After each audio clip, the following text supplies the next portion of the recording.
La exposición Miguel de la Cuadra Salcedo, una vida de aventura, que se exhibe en el Museo de América de Madrid, nos abre la puerta para conocer algo más sobre la vida y la obra de este gran comunicador televisivo y gestor cultural. En el episodio de hoy vamos a seguir viendo fragmentos de algunos de sus reportajes televisivos más significativos, sus series documentales y el gran proyecto que abarcó casi 40 años en la segunda mitad de su larga trayectoria profesional, la Ruta Quetzal.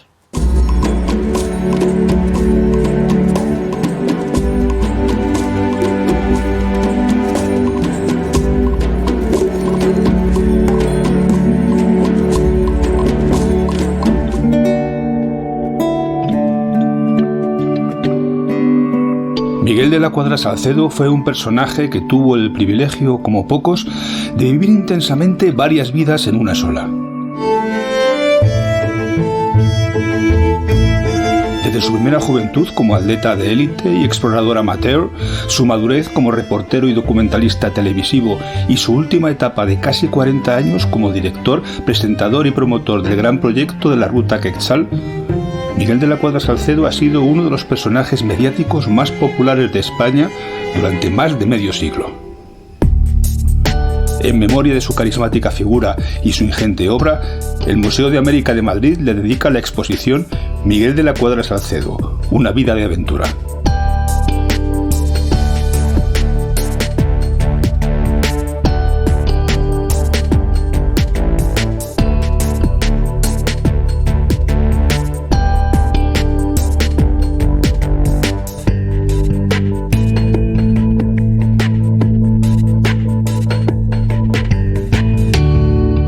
La selección de las piezas está lógicamente en función del discurso que se quiere narrar, para que se entienda mejor cuál fue la vinculación de Miguel con los espacios que visitó, para señalar el viaje a Isla de Pascua o al Amazonas o sus innumerables viajes como reportero, o también en sus distintas ediciones de la Ruta Quetzal.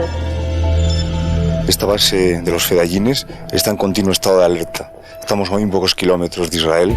Si bien toda la trayectoria profesional de Miguel de la Cuadra Salcedo fue exitosa, seguramente donde más brilló su talento y más impacto causó en la evolución del lenguaje informativo en la televisión española fue durante su primera etapa como reportero. Miguel de la Cuadra Salcedo y su equipo estuvieron presentes con sus cámaras y micrófonos en muchos de los acontecimientos más relevantes a escala mundial de las décadas de los años 60 y 70, tales como el golpe de estado de Pinochet en Chile, la muerte del Che Guevara, la guerra de Eritrea en Etiopía, las guerras de Biafra y Vietnam, las catástrofes humanitarias de Bangladesh o el terremoto de Managua. Aquí hay 10.000 personas trabajando. Este año es el año de más sequía. Miguel y su equipo fueron de los primeros periodistas occidentales que rodaron en el interior de la ciudad prohibida de Pekín, cuando todavía por aquel entonces el régimen comunista chino era absolutamente impenetrable.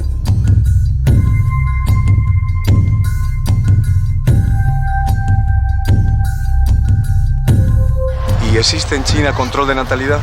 Sí, ya está realizando una planificación, ¿no? Realmente. ¿Y cuáles son los métodos que usan? Se usa casi todo tipo de métodos que se puede usar.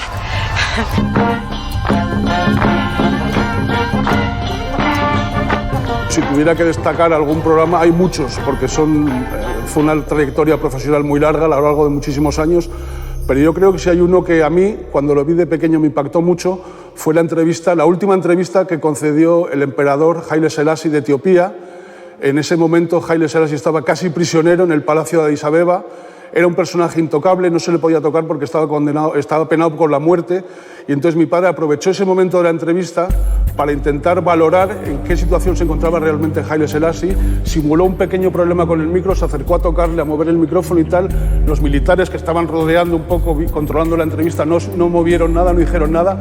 Y en ese momento mi padre se dio cuenta que el poder real de Haile Selassie había desaparecido por completo, y unos meses más tarde el coronel Mengistu se encargó de matarlo en el palacio. Vamos acompañando a una columna de guerrilleros del Frente de Liberación de Eritrea.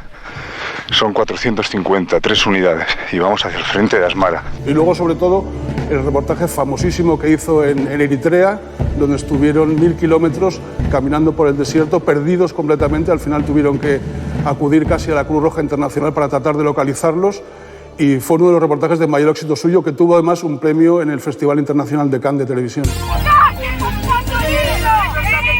El equipo habitual con quien Miguel compartía sus andanzas periodísticas por todo el mundo eran los cámaras Juan Verdugo y José Luis Márquez, mucho más que simples compañeros. Juan Verdugo con su cámara de fotos, su Arriflex, pobre Juan, que para mí fue un poco mi gran hermano en todas aquellas aventuras en todo el mundo. Todos los reportajes importantes los hice con mi amigo Juan Verdugo. ¿Tú te has dado cuenta las veces que me has dejado y me has levantado de la cama nada más acostarme? Y no te acuerdas que no me dejabas comer, porque teníamos siempre algo que hacer y siempre los nervios, que se nos va, Verduguito, que no deja medio plato sin comer, sin dormir. Pues todas estas cosas las haces con amor. Juan Verdugo y con su ayudante que le enseñó la profesión, a Márquez. El mejor cámara, más valiente, que ha estado siempre ahí delante. En todas las guerras, ahí estaba nuestro amigo Márquez. El cámara de televisión española, José Márquez, y uno de los guerrilleros cayeron por un barranco de unos 20 metros. El guerrillero está muy grave, parece que tiene rotura de la columna vertebral. Y el cámara de televisión, José Márquez, se ha roto la muñeca izquierda. Ahora todo es la rapidez, todo tiene que ser inmediato, y antiguamente pues el tiempo parece que no existía. O sea, salíamos con... La historia era salir y te decían, hasta que no tengas el reportaje no te quiero ver por aquí. A veces el estar en primera línea de la noticia era mucho más que una metáfora.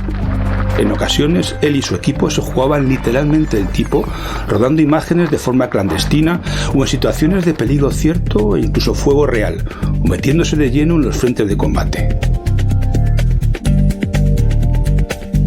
Dormir con la mochila como almohada y con una pistola montada, por si acaso venía Vincón. La angustia que pasábamos sin poder hacer ningún ruido, ni cortar con un machete, porque se oía ese ruido posiblemente con los Vincón del otro y nos localizaban.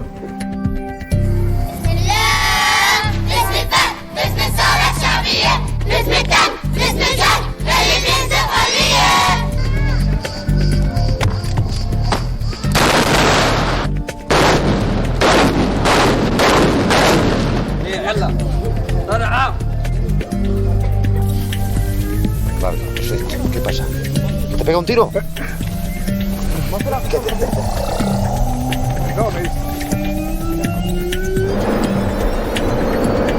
Televisión Española a rumbo de un avión que ha fletado expresamente porque ha habido una noticia, un radioaficionado anunciando la llegada del hermano de Che Guevara a Santa Cruz. Televisión Española en Santa Cruz de la Sierra. Hace unos momentos acaba de llegar el hermano de Guevara. ¿Cómo se llama? Roberto Guevara de la Serna. ¿Cuándo se enteró usted de la muerte de su hermano? A menudo sus reportajes eran incómodos para el régimen. Algunos incluso no llegaron a pasar el filtro de la censura, como el reportaje sobre la muerte del Che Guevara en Bolivia de 1967, que pese a no haber sido emitido por Televisión Española, recibió el Premio Internacional de la Crítica de Televisión de Cannes. O este otro reportaje rodado tras el golpe de estado de Pinochet en Chile. Dentro del Estadio Nacional hay unos 6.500 prisioneros. Esperada, mire usted que no nos dan una noticia de nada. ¿Hasta cuándo? Son 12 días, por Dios. Siéntese ahí. ¿Cuál es su nombre? Richard Elías Mesa Báez. Aprovechando la oportunidad que le brindaba el poder viajar por el mundo cubriendo la información para televisión, Miguel de la Cuadra Salcedo registró con su cámara fotográfica los aspectos etnográficos de los pueblos y culturas a los que tenía acceso. Al cabo del tiempo fue haciendo una extensa colección de cerca de 30.000 fotografías que suponen un testimonio espléndido de gran valor antropológico, de costumbres y valores culturales de muchos pueblos que en gran medida a día de hoy ya han desaparecido. Investigar en ese archivo es lo que me ha permitido a mí descubrir realmente la figura de mi padre. Yo no lo conocía hasta que he empezado a desempolvar esas fotos, digitalizarlas, investigar, conocer sus reportajes, los sitios donde había estado. ha sido de verdad una aventura apasionante a mí como hijo y sobre todo como periodista también, claro. Imagínate lo que ha significado investigar esas fotografías, descubrir. Mi padre además era una persona tremendamente desordenada, ¿no? Entonces todas las fotos estaban casi todas sin pie de foto, ha sido complicado identificarlas, pero bueno, ha sido un trabajo que me ha llevado un par de años, pero precioso, apasionante y sobre todo un trabajo de investigación periodística y de investigación como hijo que me ha dado muchísima satisfacción. Estamos al pie de la cadena del Hindu Kush. Al pie de este macizo montañoso, Marco Polo se puso enfermo y pasó casi un año en Cachemira. En Cachemira nos habla Marco Polo del budismo.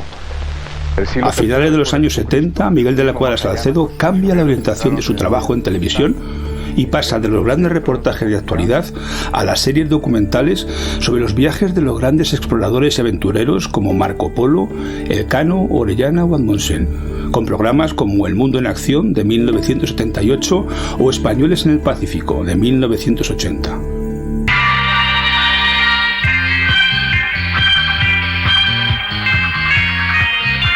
Miguel de la Cuadra Salcedo no solo sentía pasión por su profesión periodística, labor que ejerció durante casi 60 años, sino que supo transmitírsela a sus hijos.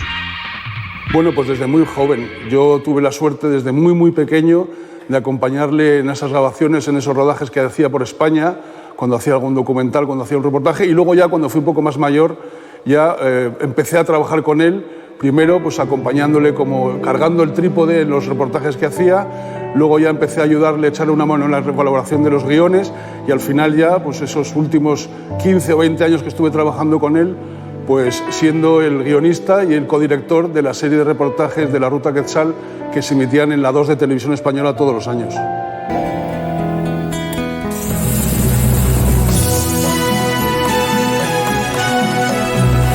En la segunda mitad y el tramo final de su carrera profesional, Miguel de la Cuadra Salcedo emprendió su última gran aventura, la Ruta Quetzal, llamada así en honor al Quetzal, un ave emblemática de la América tropical. Este templo estaba dedicado a la fuente del bienestar, a Quetzalcóatl, a la serpiente emplumada con plumas de Quetzal. Se trataba de un ambicioso proyecto de televisión divulgativa que, mediante viajes de intercambio a modo de expedición, llevaba a grupos de jóvenes españoles y americanos a conocer sobre el terreno la realidad de los pueblos y territorios de España, Iberoamérica y otros países ligados a la cultura hispánica como Portugal, Marruecos, Guinea Ecuatorial o Filipinas, transmitiendo así a varias generaciones de jóvenes el vínculo especial que unía a Miguel de la Cuadra Salcedo con el continente americano. El proyecto empezó en 1979 como conmemoración del cincuentenario del descubrimiento de América y duró la friolera de casi 40 años hasta el fallecimiento en 2016 de su promotor. Hola, bienvenidos a bordo. Hoy, 3 de agosto, el mismo día en que Cristóbal Colón zarpó en busca de nuevas tierras, empezamos aquí una aventura en forma de concurso. Pero vayamos antes al camarote del capitán a ver qué aventura nos trae hoy Miguel de la Cuadra Salcedo. Bueno, Inca, hoy tenemos con nosotros a Jesús González Grín. Estamos en la proa. A través de todos estos largos años, el proyecto tuvo diversas etapas y denominaciones. Comenzó llamándose Aventura 92, dependiente de la Comisión Nacional para la celebración del quinto centenario. Su primera emisión en antena fue en 1989. Después siguieron otras 3 temporadas anuales más de Aventura 92, que a partir de 1993 adoptaría el nombre de la Ruta Quetzal, que es por el que más se le recuerda. Un viaje espectacular y además oportuno. Pacaya quiere decir una especie de palmera que tiene un cogollo. Estamos en el punto exacto del paso milenario de Francia a España. También esto es llamado el Barranco del Cobre. En Iquitos tiene el río Ucayali, el río Marañón, se juntan en Nauta. Van a intentar también subir casi a más de 4.000 metros. Y aquí, pensando que estamos navegando, tendríamos que movernos un poquitín. En 1492 descubrimos el maíz. ¿Hay algún mexicano por aquí o peruano? Que ahí vais a vivir la noche del plenilunio, dentro de unos días. Después de 500 años empezamos con todos estos capítulos de Ruta Quetzal. El programa fue destacado por sus méritos en 1990 por la UNESCO como programa de interés universal. Y por su dimensión, longevidad y calado, ha quedado sin duda en los anales de la televisión de este país. jóvenes españoles e iberoamericanos de varias generaciones y de más de 20 países tuvieron la oportunidad de vivir esta experiencia viajera de exploración, aventura, formación y convivencia, haciendo durante el mes y medio que duraba cada expedición estudios geográficos, etnográficos e históricos de los pueblos y territorios que visitaban.